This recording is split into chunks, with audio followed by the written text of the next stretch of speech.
Assalamualaikum warahmatullahi wabarakatuh. Di video kali ini, kami dari kelompok 1 akan menyampaikan materi presentasi kami yang berjudul Konseptual Teori Komunikasi.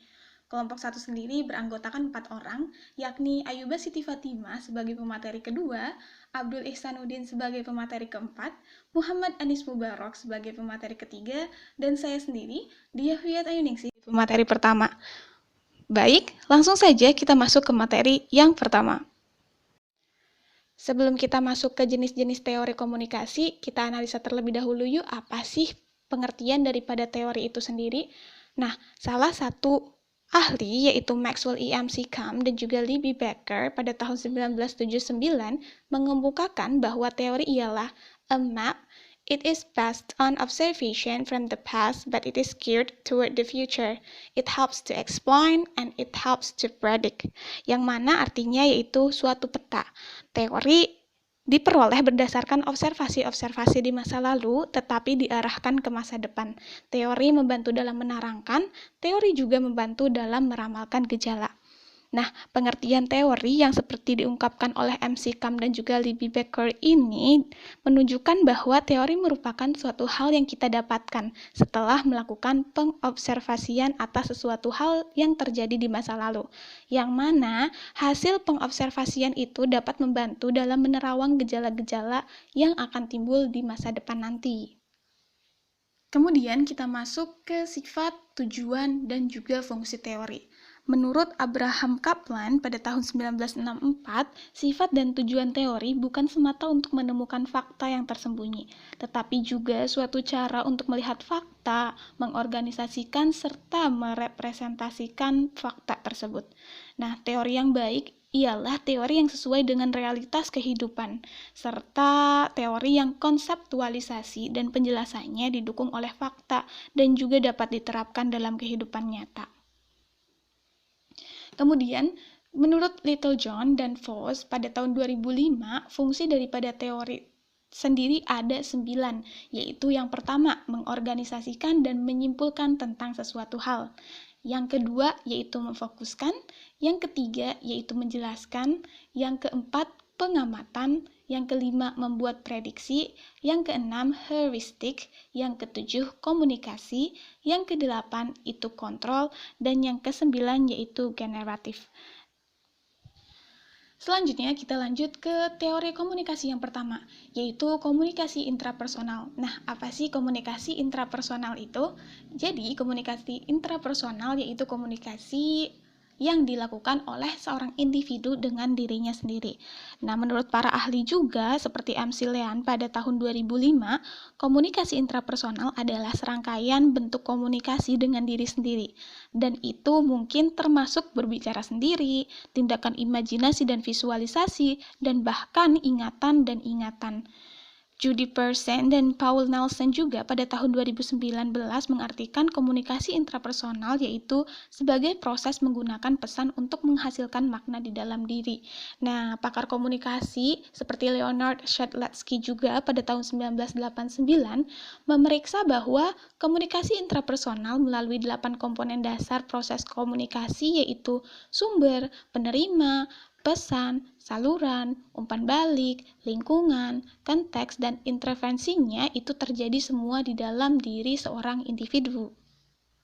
Kemudian kita lanjut ke jenis daripada komunikasi intrapersonal. Nah, apa sih komunikasi intrapersonal itu? Contohnya yang paling pertama ada nih konsep diri atau kesadaran diri. Nah, konsep diri itu apa sih? Yaitu bagaimana kita memandang diri kita sendiri. Nah, biasanya kita lakukan dengan memberikan penggolongan karakteristik dari mulai sifat pribadi, karakteristik sifat sosial, dan juga peran sosial. Nah, Jalaluddin Rahmat pada tahun 1997 mengemukakan bahwa pengembangan kesadaran diri bisa diperoleh melalui 3 cara, yaitu yang paling pertama, cermin diri atau reflective self. Terjadi ketika kita menjadi suatu objek dan subjek pada saat yang bersamaan. Nah, kemudian yang kedua yaitu pribadi sosial atau social self, yang mana saat kita menggunakan orang lain sebagai kriteria untuk menilai konsep diri kita. Nah, hal ini tuh biasanya terjadi ketika kita berinteraksi dengan teman-teman kita di luar sana. Dan kemudian yang ketiga ada perwujudan diri atau becoming self. Nah, dalam perwujudan diri ini biasanya perubahan konsep diri tidak terjadi secara mendadak ataupun drastis, melainkan terjadi tahap demi tahap melalui aktivitas sehari-hari kita. Kemudian, ada beberapa elemen yang mengacu pada identitas spesifik dari individu atau konsep diri ini, yaitu yang pertama ada self-esteem dan yang kedua ada multiple selves. Apa sih self-esteem itu? Nah, self-esteem merupakan penghargaan diri sendiri, yang mana sebagai manusia yang memiliki hati, pasti sudah sewajarnya kalau kita akan menghargai diri kita sendiri. Bagaimana bisa kita menghargai orang lain jika kita tidak bisa menghargai diri kita sendiri? Nah, lalu apa sih manfaat daripada self-esteem ini? Nah, ada 8 manfaat yang sangat baik ketika kita melakukan self-esteem atau penghargaan terhadap diri sendiri. Yang paling pertama, ada mampu mengenali potensi diri. Yang kedua, bisa meningkatkan rasa percaya diri. Dan yang ketiga, bisa membangun apresiasi terhadap diri sendiri. Yang keempat, membangun motivasi diri. Yang kelima, memahami keberadaan diri kita. Yang keenam, bisa meningkatkan bargaining position atau posisi tawar yang lebih baik.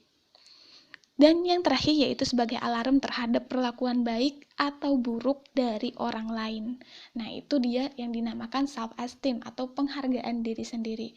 Kemudian ada yang namanya multiple selves. Apa sih multiple selves itu? Yaitu memiliki makna yang terdiri dari bagian-bagian kepribadian. Nah, maksudnya apa? Maksudnya adalah setiap individu tentu memiliki karakteristik yang berbeda-beda. Bahkan itu merupakan kombinasi daripada beberapa karakteristik atau sifat. Nah, kita sebagai seorang manusia maka harus mempunyai konsep bahwa setiap manusia itu memiliki karakter yang berbeda. Kita tidak bisa menyamaratakan manusia yang ada di dunia ini.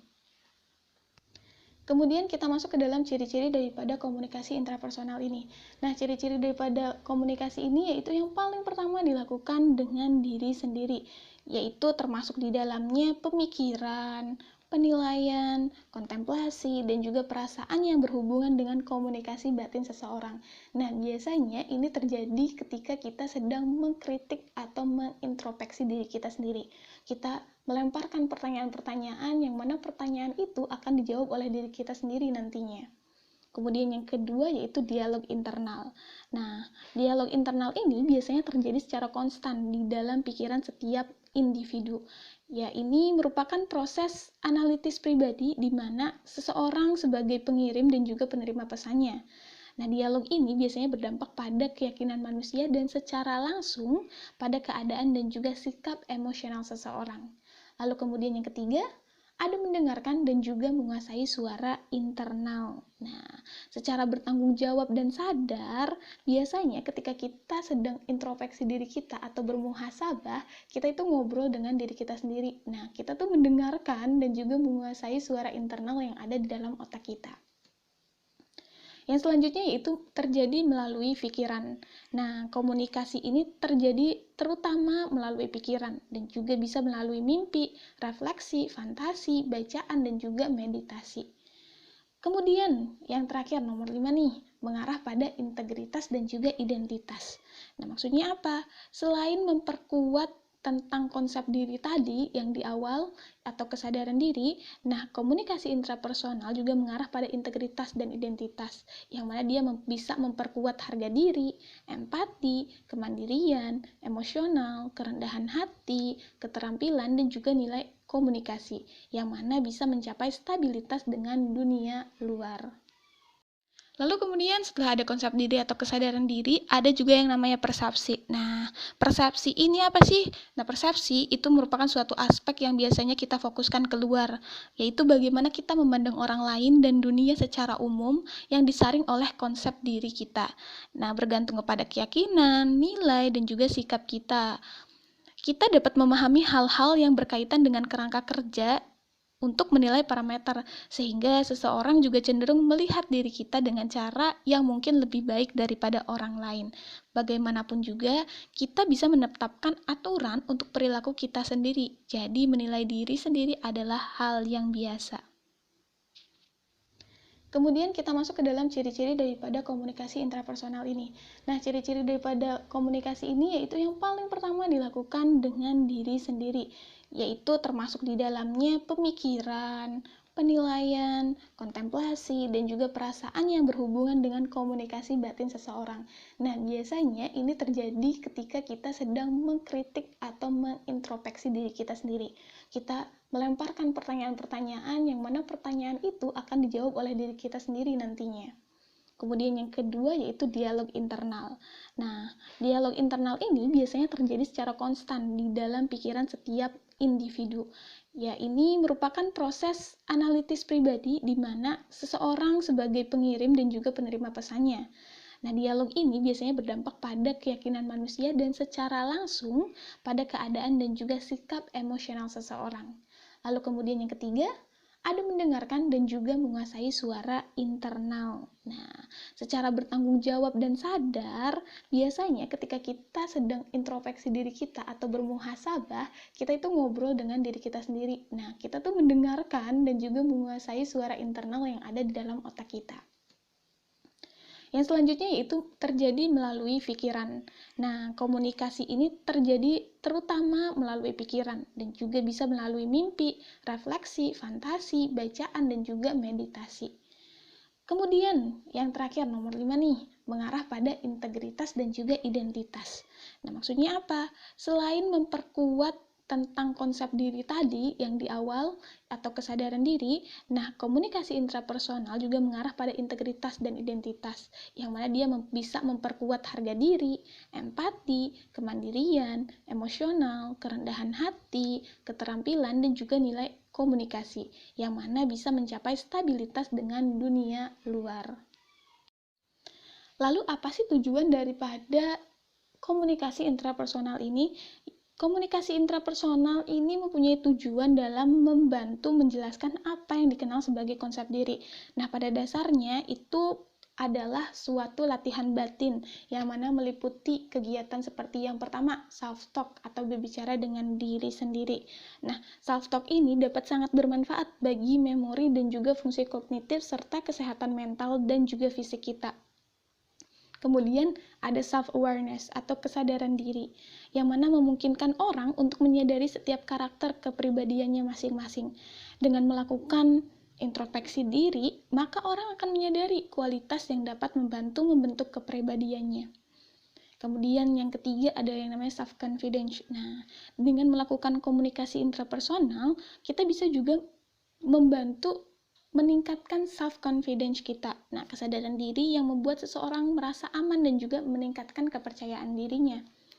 Kemudian, yang keempat, ada self-management. Nah, kita juga bisa melakukan self-management, yaitu melengkapi diri kita untuk mengelola aktivitas sehari-hari secara efisien dengan menggunakan kekuatan kita secara maksimal pada giliran yang merupakan kelemahan kita.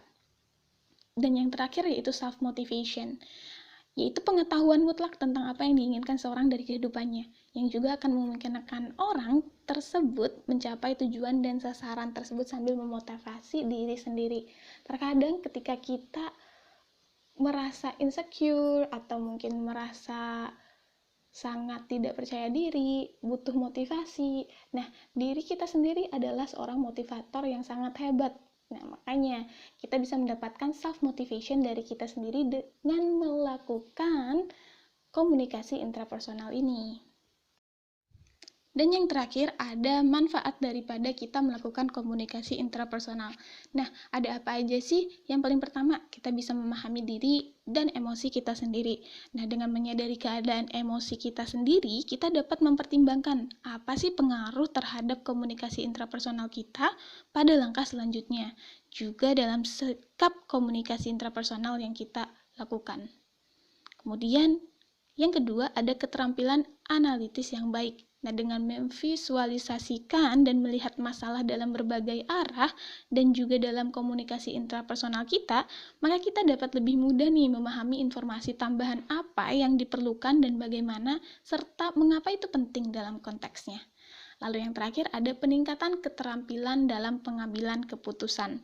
Nah, jika kita memiliki kapasitas untuk memikirkan segala sesuatu hal dan juga menimbangnya sebelum kita mengambil keputusan, nah maka melakukan komunikasi intrapersonal ini sangat membantu dalam meningkatkan keterampilan kita ketika kita menghadapi suatu aktivitas yang mana harus melakukan suatu pengambilan keputusan di dalamnya. Kemudian kita masuk ke teori komunikasi interpersonal. Nah, apa sih teori komunikasi interpersonal itu? Kita masuk ke pengertiannya terlebih dahulu. Nah, komunikasi interpersonal atau biasa kita kenal antarpersonal juga adalah proses interaksi melalui pertukaran makna yang dilakukan oleh dua orang atau lebih dengan menggunakan bahasa verbal dan non-verbal sebagai media utamanya. Nah, menurut para ahli juga seperti Mulyana pada tahun 2004, komunikasi interpersonal adalah proses pengiriman dan penerimaan pesan antara individu-individu secara tatap muka yang memungkinkan setiap komunikan menangkap reaksi individu lain secara langsung, baik verbal maupun non-verbal.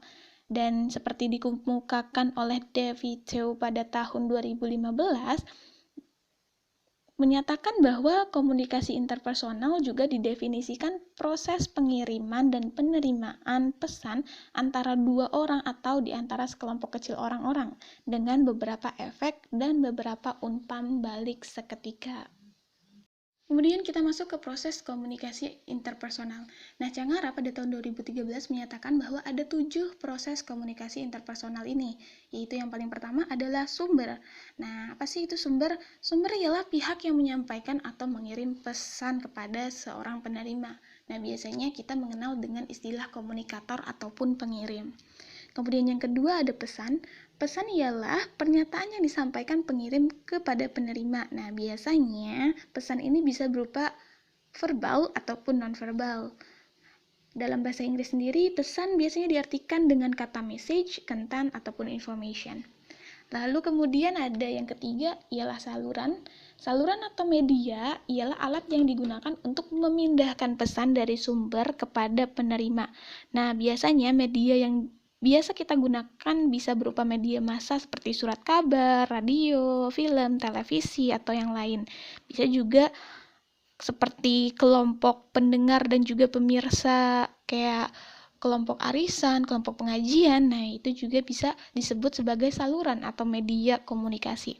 Kemudian yang keempat ada penerima. Nah, penerima ialah pihak yang menjadi sasaran daripada komunikasi itu.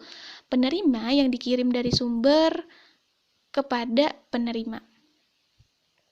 Penerima juga bisa disebut dengan berbagai macam sebutan seperti halayak, sasaran, komunikan, dan juga yang lainnya. Kemudian ada efek. Nah, efek daripada komunikasi atau pengaruh adalah perbedaan antara apa yang dipikirkan, dirasakan, dan dilakukan oleh penerima sebelum dan sesudah menerima pesan. Nah, pengaruh juga bisa terjadi pada pengetahuan, sikap, dan tingkah laku seseorang. Kemudian yang keenam ada umpan balik. Nah, umpan balik ialah tanggapan yang diberikan oleh penerima sebagai akibat penerimaan daripada pesan yang disampaikan oleh komunikator atau oleh sumber. Nah, selain itu, umpan balik juga memberi efek ataupun pengaruh. Dan yang terakhir yaitu lingkungan atau situasi. Nah, lingkungan ialah situasi yang mempengaruhi jalannya komunikasi. Nah, lingkungan juga dapat diartikan dalam bentuk fisik, sosial budaya, psikologis, dan juga dimensi waktu. Sebuah informasi biasanya tidak bisa dikirim karena terhambat oleh kendala sosial budaya. Dapat dicontohkan seperti seorang yang berbicara dengan lawan bicaranya yang memakai bahasa daerah masing-masing nih. Kita ada yang dari Bandung, dari Brebes, nah yang satu ngomong Sunda, yang satu ngomong Jawa. Nah, makanya itu terjadi komunikasi, tapi belum tentu berhasil karena kendala daripada sosial budaya yang ada. Yang selanjutnya kita masuk ke aspek-aspek daripada komunikasi interpersonal ini. Nah, menurut pendapat daripada DeVito pada tahun 1995 ada 5 aspek nih. 5 aspek daripada komunikasi interpersonal. Yang paling pertama ialah keterbukaan atau openness. Nah, keterbukaan yang dimaksud di sini ialah mencakup keinginan untuk saling memberi informasi mengenai diri sendiri, keinginan untuk bereaksi secara jujur terhadap pesan yang disampaikan individu lain, dan juga bertanggung jawab terhadap perasaan-perasaan yang dimiliki, dalam arti tidak mengkambing hitamkan individu lain. Yang selanjutnya yaitu empati. Nah, empati itu apa sih? Empati merupakan kemampuan untuk merasakan dan mengalami apa yang dirasakan individu lain, yaitu mencoba merasakan dalam cara yang sama dengan perasaan individu lain. Atau biasa kita bilangnya seperti ini, kalau aja kamu jadi aku, nah atau enggak, coba bayangin deh jadi aku. Itu merupakan suatu empati, cara bisa mendapatkan rasa empati. Kemudian ada dukungan. Nah, dua hal yang paling diperlukan dalam hal ini. Hal yang pertama adalah bersikap deskriptif dalam berkomunikasi dibandingkan evaluatif. Sebab sikap yang evaluatif cenderung menimbulkan reaksi defense pada individu lain. Dan hal yang kedua adalah kesediaan untuk mendengarkan dan juga membuka diri terhadap pendapat yang berbeda. Selanjutnya yang keempat adalah kepositifan. Nah, kepositifan di sini bermaksud yaitu berkomunikasi secara positif di dalam komunikasi interpersonal. Sekurang-kurangnya melalui dua jalan, yaitu berdasarkan sikap positif dan juga berdasarkan sikap saling menghargai. Dan yang terakhir adalah kesamaan. Nah, komunikasi interpersonal akan lebih efektif dalam suasana kesamaan walaupun tidak ada individu yang secara absolut sama dengan individu lain dalam segala hal. Nah, adapun dalam kesamaan yang terkandung unsur keinginan untuk saling bekerja sama dalam memecahkan masalah. Hal ini biasanya terwujud dalam memandang ketidaksetujuan dan perselisihan di antara individu yang berkomunikasi. Kemudian ada faktor daripada komunikasi interpersonal. Ada 3 faktor dari hasil komunikasi interpersonal ini. Yang pertama ada persepsi interpersonal.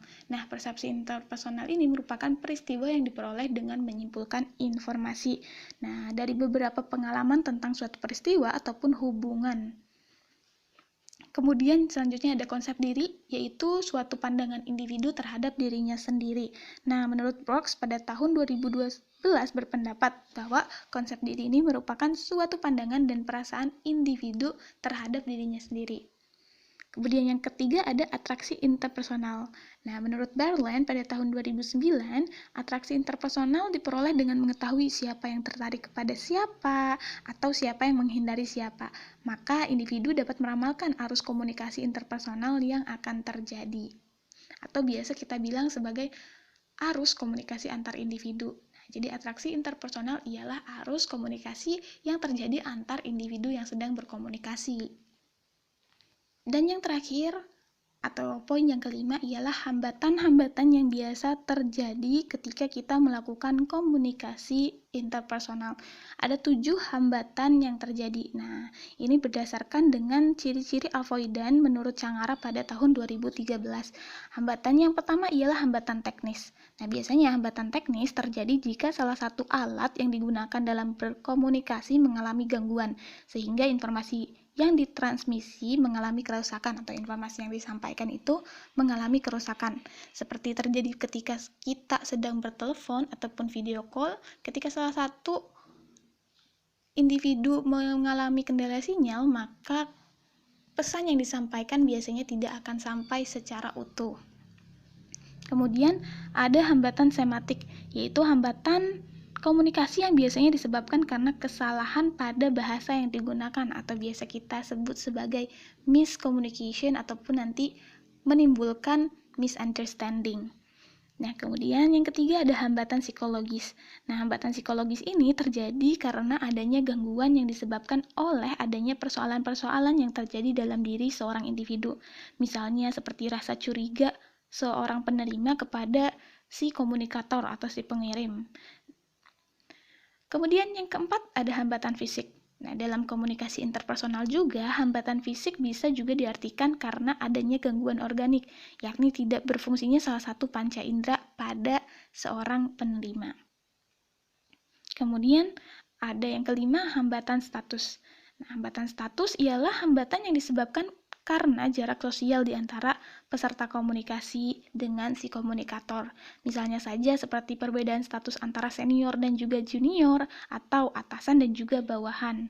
Nah, biasanya perbedaan yang terjadi ini menuntut perilaku komunikasi yang selalu memperhitungkan kondisi dan etika yang sudah membudaya dalam masyarakat, yakni bawahan cenderung lebih hormat kepada atasan, ataupun rakyat lebih hormat kepada raja yang memimpinnya. Kemudian yang ke-6, ada hambatan kerangka berpikir.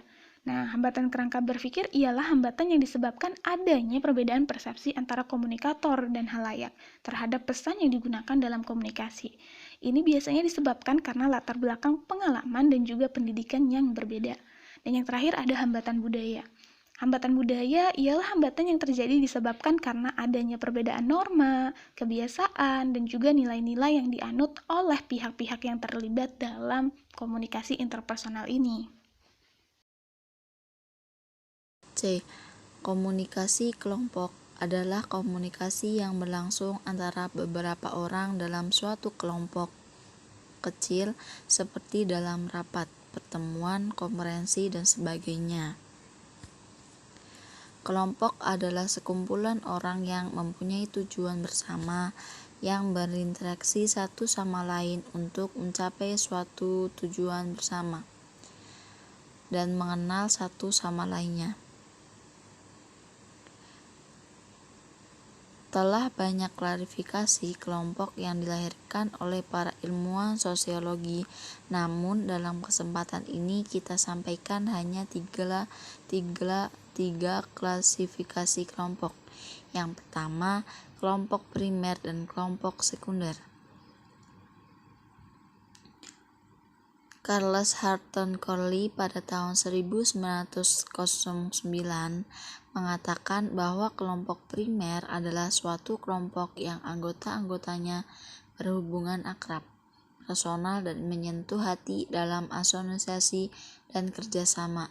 Sedangkan kelompok sekunder adalah kelompok yang anggota-anggotanya berhubungan tidak akrab atau tidak profesional dan tidak menyentuh hati kita.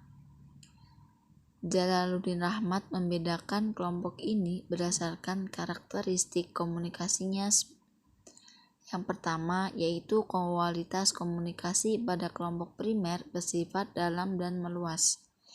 Yang kedua, komunikasi pada kelompok primer bersifat personal sedangkan kelompok sekunder non-personal. Dan perbedaan karakteristik yang ketiga yaitu kelompok primer lebih menekankan kepada aspek daripada hubungan, sedangkan kelompok sekunder lebih menekankan kepada aspek daripada isi. Lalu poin yang keempat, kelompok primer lebih ekspresif dibandingkan daripada kelompok sekunder yang bersifat instrumental. Dan yang terakhir, kelompok primer lebih bersifat informal, sedangkan kelompok sekunder sendiri lebih bersifat formal. Yang ke-D itu ada pengertian komunikasi massa. Komunikasi massa berasal dari istilah bahasa Inggris yaitu mass communication sebagai pendekatan dari mass media communication, artinya komunikasi yang menggunakan media massa dan komunikasi yang mass embedded. Nah, komunikasi massa juga proses penyampaian pesan, information atau gagasan ditunjukkan kepada orang tua banyak atau publik, media cetak, media massa elektronik atau penyiaran, dan media online atau internet. Contoh komunikasi massa, berita di media, siaran di video, di televisi. Kemudian ada karakteristik daripada komunikasi massa. Nah, komunikasi massa sendiri memiliki sejumlah ciri atau karakteristik yang sangat khas pada komunikasinya. Yang paling pertama yaitu komunikator terlembaga. Nah, dalam komunikasi massa sendiri, komunikatornya bergerak dalam organisasi yang kompleks, namun bersifat melembaga. Nah, lembaga penyampai pesan komunikasi biasanya menyampaikan komunikasi massanya melalui media massa seperti televisi, surat kabar, radio, ataupun internet. Lalu kemudian yang kedua ada pesan yang bersifat umum. Nah, dalam proses komunikasinya, pesan-pesan yang disampaikan oleh komunikator bukan hanya ditujukan kepada sekelompok orang, melainkan ditujukan kepada halayak luas ataupun semua orang. Dengan demikian, maka proses komunikasi massa bersifat sangat terbuka. Hal ini dikarenakan komunikan tersebar di berbagai tempat yang sangat luas. Nah, jadi pesan berita juga mengandung fakta yang bersifat penting dan menarik untuk semua kalangan masyarakat, bukan hanya sekelompok orang. Lalu yang ketiga, komunikannya anonim atau heterogen, atau bisa kita bilang yang menerima pesan itu tidak diketahui. Nah, komunika atau penerima pesan informasi dalam komunikasi massa bersifat sangat anonim ataupun heterogen.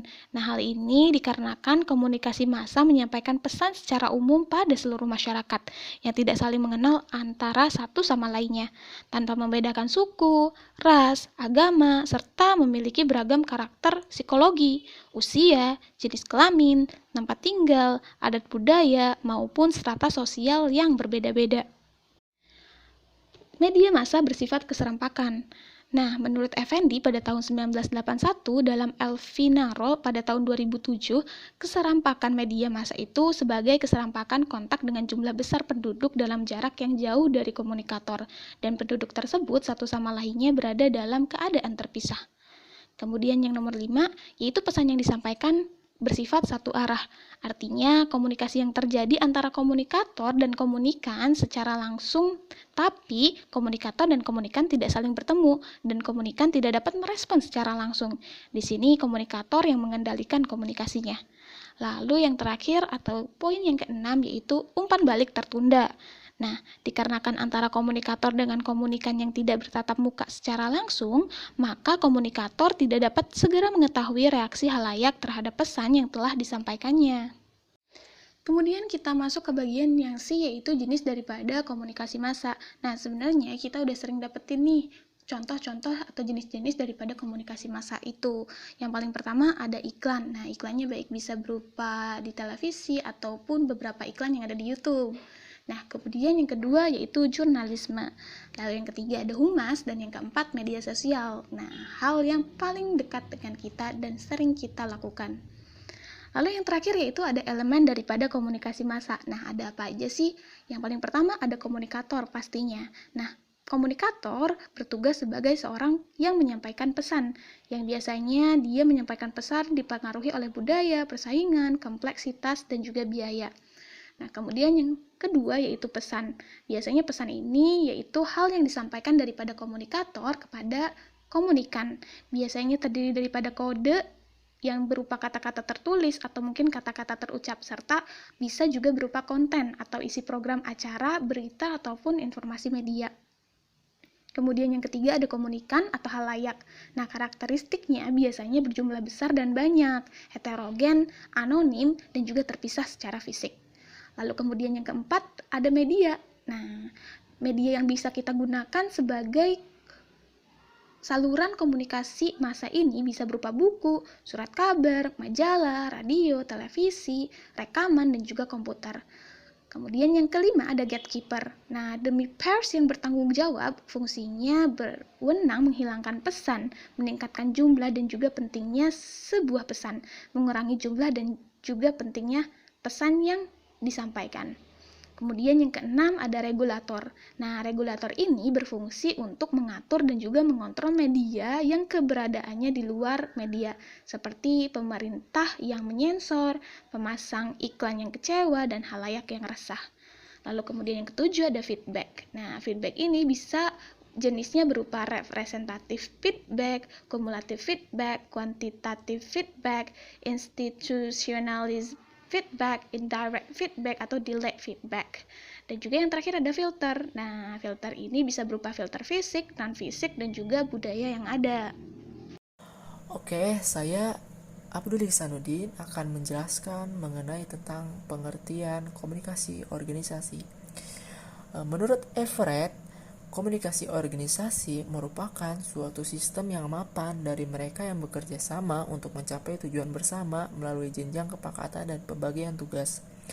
Dari definisi inilah dapat disimpulkan bahwa komunikasi organisasi merupakan sebuah proses yang terjadi dalam suatu organisasi berupa penyampaian, penerimaan, serta pertukaran informasi dan pesan yang dilakukan untuk mencapai suatu tujuan tertentu yang sudah ditetapkan oleh bersama. Proses penyampaian, penerimaan maupun bertukar informasi dan pesan dapat dilakukan secara formal maupun informal selama tujuan yang ditetapkan terwujud. Jenis-jenis komunikasi organisasi. Komunikasi organisasi memiliki dua jenis umum, yaitu internal serta eksternal. Jenis internal merupakan komunikasi yang fokus kepada interaksi serta upaya untuk membangun atau menguatkan relasi antar sesama anggota organisasi tersebut. Contohnya, upaya mengubah suatu visi yang sudah ada sejak organisasi tersebut muncul.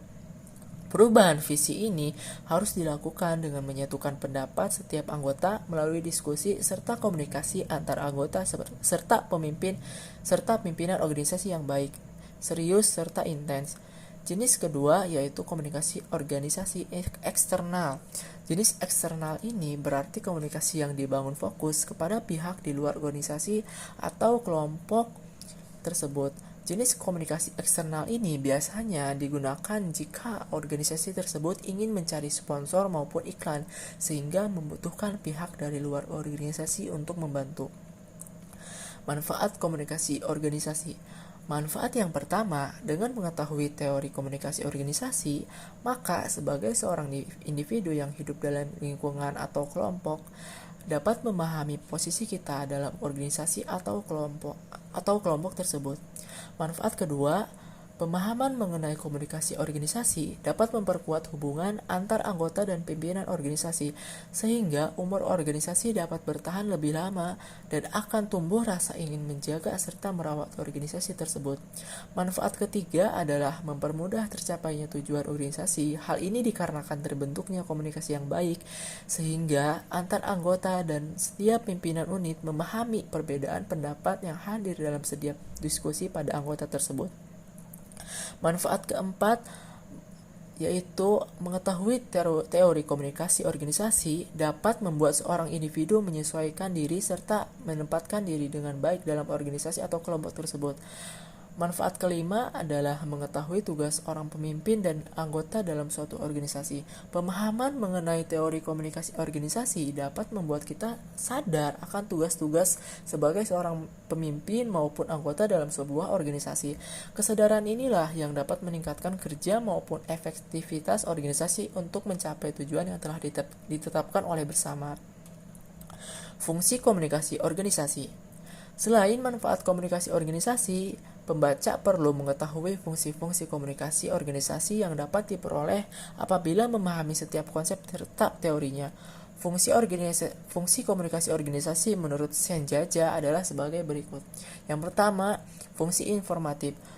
Fungsi informatif adalah fungsi yang pertama dijelaskan oleh Senjawa bahwa organisasi bertindak sebagai suatu sistem yang memproses informasi. Proses informasi yang hadir dalam organisasi tersebut diharapkan mampu memberikan dan menerima informasi dengan baik untuk tercapainya kelancaran dalam organisasi tersebut. Yang kedua, fungsi regulatif. Fungsi ini adalah komunikasi organisasi dapat diharapkan dapat memperlancar peraturan serta pedoman yang telah ditetapkan oleh anggota dan pemimpin organisasi tersebut. Yang ketiga, fungsi persuasif merupakan fungsi untuk memberi perintah. Fungsi ini dilakukan oleh pemimpin organisasi untuk mempersuasi anggotanya daripada memerintah anggotanya. Fungsi persuasi ini dianggap mempermudah karena cara yang lebih halus akan lebih dihargai oleh anggota tersebut terhadap tugas yang diberikan. Yang keempat, fungsi integratif adalah fungsi yang berkaitan dengan penyediaan saluran atau hal-hal yang dapat mempermudah anggota organisasi untuk melakukan dan melaksanakan tugas-tugas tertentu dengan baik. Konsep komunikasi organisasi. Godhaber 1993 menjelaskan bahwa komunikasi organisasi merupakan proses untuk menciptakan serta saling menukar informasi maupun pesan dalam suatu jaringan yang bergantung antara satu sama lain.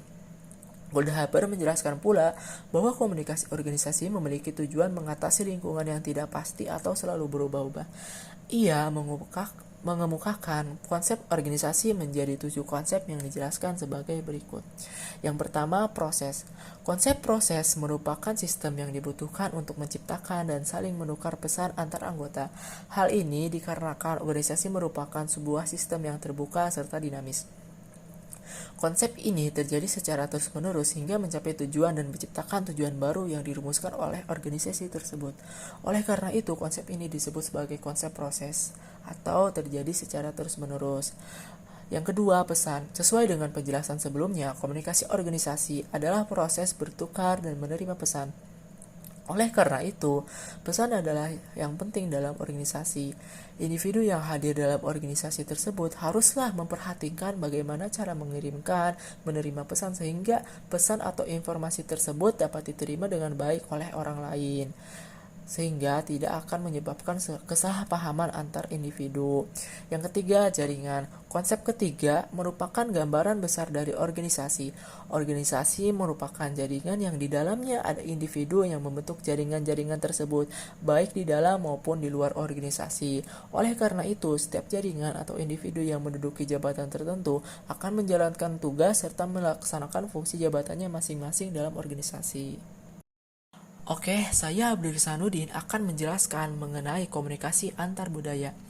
Menurut Charlie, komunikasi antar budaya adalah komunikasi yang melibatkan peserta komunikasi yang mewakili pribadi, antar pribadi, dan kelompok dengan tekanan pada perbedaan latar belakang kebudayaan yang mempengaruhi perilaku komunikasi para peserta.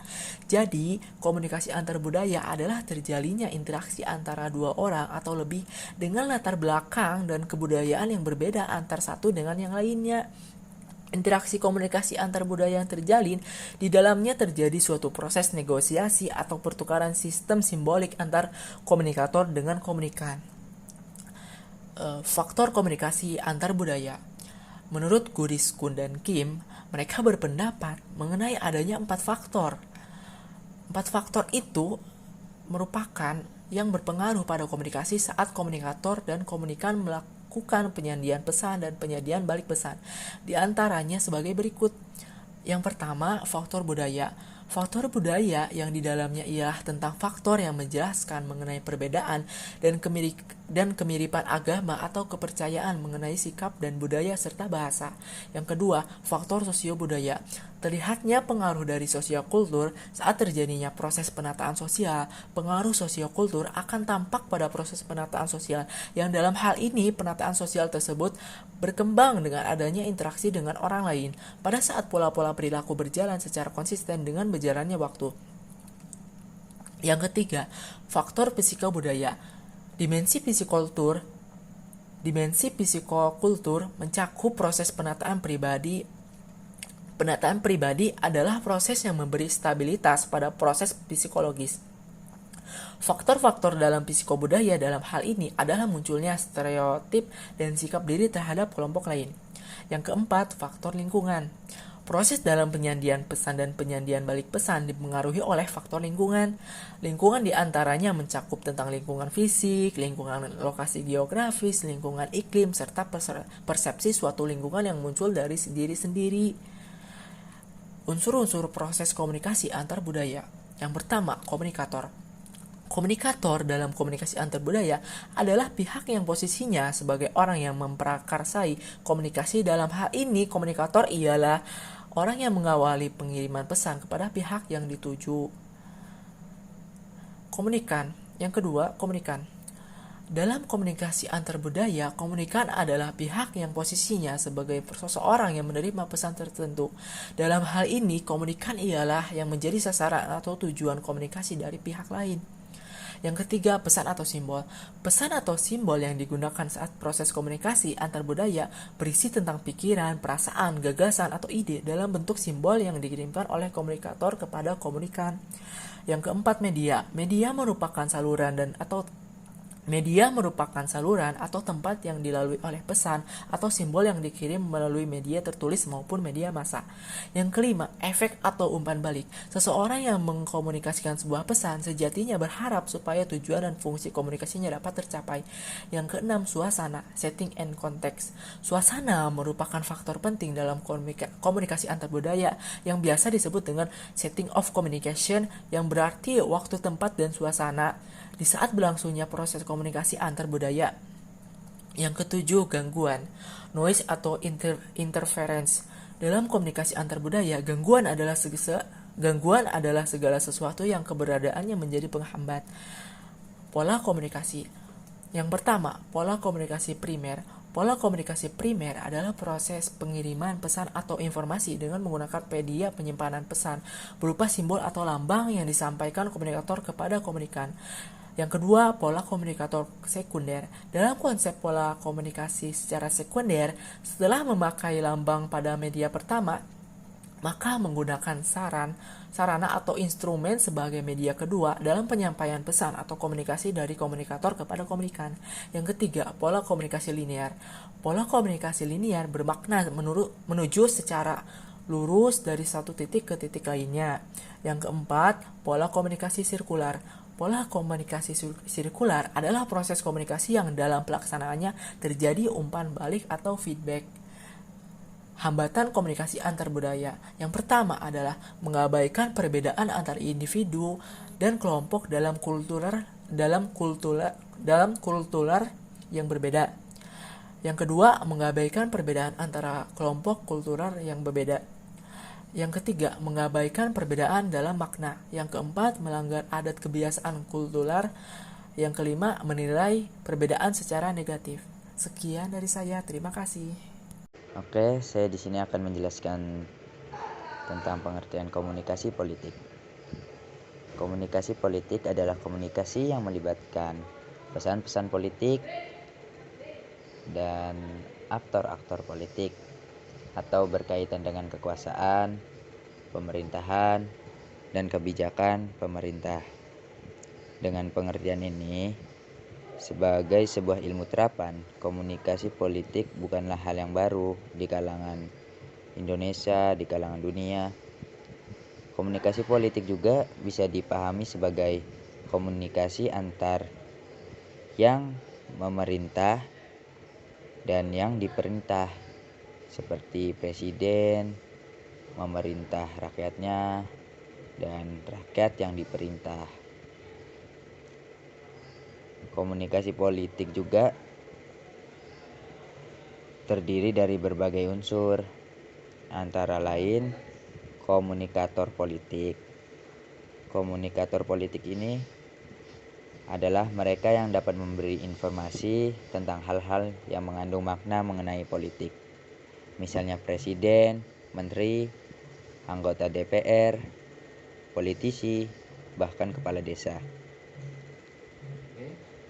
Yang kedua, pesan politik. Pesan politik ialah pernyataan yang disampaikan baik secara tertulis maupun tidak tertulis, baik secara verbal maupun non-verbal, tersembunyi maupun terang-terangan, baik yang disadari maupun tidak disadari, yang isinya mengandung politik. Misalnya pidato politik, pernyataan politik, buku, brosur, dan berita surat kabar mengenai politik, dan lain-lain. Itu semua bisa kita jumpai di YouTube, di Facebook, di YouTube-nya Pak Jokowi, bisa. Dan selanjutnya yaitu saluran atau media politik. Saluran atau media politik ialah alat atau sarana yang digunakan oleh para komunikator dalam menyampaikan pesan-pesan politiknya. Misalnya media cetak kayak spanduk, banner, media elektronik seperti pengiklanan di televisi atau di YouTube atau di Facebook atau di TikTok dan sebagainya. Media online sosialisasi, komunikasi kelompok yang dilakukan partai, organisasi masyarakat, dan sebagainya. Selanjutnya, sasaran atau target politik.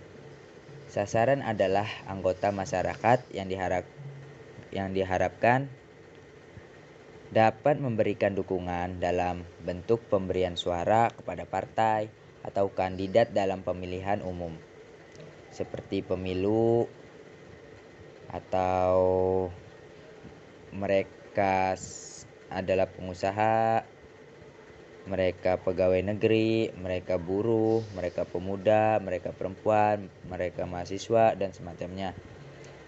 Selanjutnya, pengaruh atau efek komunikasi politik. Efeknya, komunikasi politik yang diharapkan adalah terciptanya pemahaman terhadap sistem pemerintahan dan partai-partai politik, keaktifan masyarakat dalam partisipasi politik, di mana nantinya akan berdampak pada pemberian suara dalam pemilihan umum. Sedangkan biasanya masyarakat memilih itu karena gratis beras, biasanya sembako, minyak, kebutuhan dapur pokoknya. Biasanya seperti itu. Atau yang mereka sering lihat di jalan atau spanduk, dan yang sering nongol di TV, pasti mereka akan memilih itu. Biasanya karena minimnya pengetahuan tentang biografi partai itu atau biografi kandidat.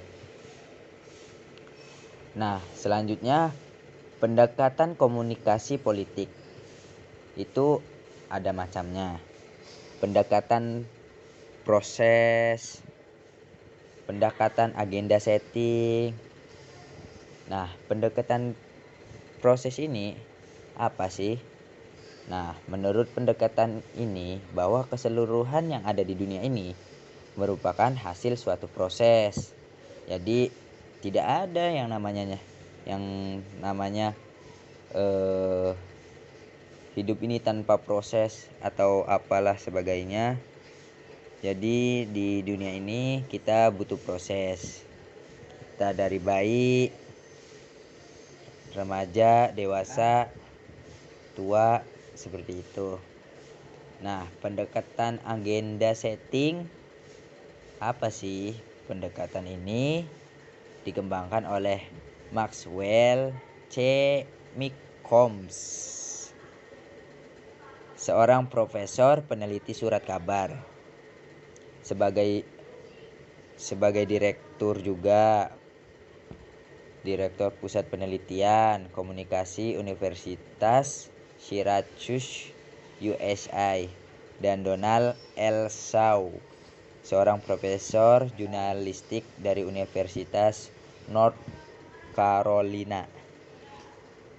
Pendekatan agenda setting dimulai dengan asumsi media massa, menyaring berita, artikel, atau tulisan yang akan disiarkan. Seleksi ini dilakukan oleh mereka yang disebut sebagai gatekeeper, yaitu mereka para wartawan, pimpinan redaksi, dan penyunting gambar. Oke, selanjutnya saya akan menjelaskan komunikasi pembangunan. Nah, komunikasi pembangunan ini dapat kita lihat dalam arti luas dan dalam arti sempit.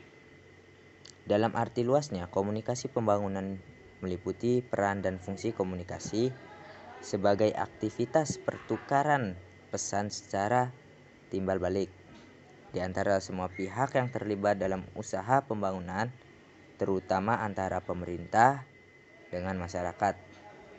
Dalam hal ini, bukan hanya dalam proses pembangunannya saja, melainkan dari proses perencanaan, pelaksanaan, dan penilaian terhadap pembangunan itu sendiri.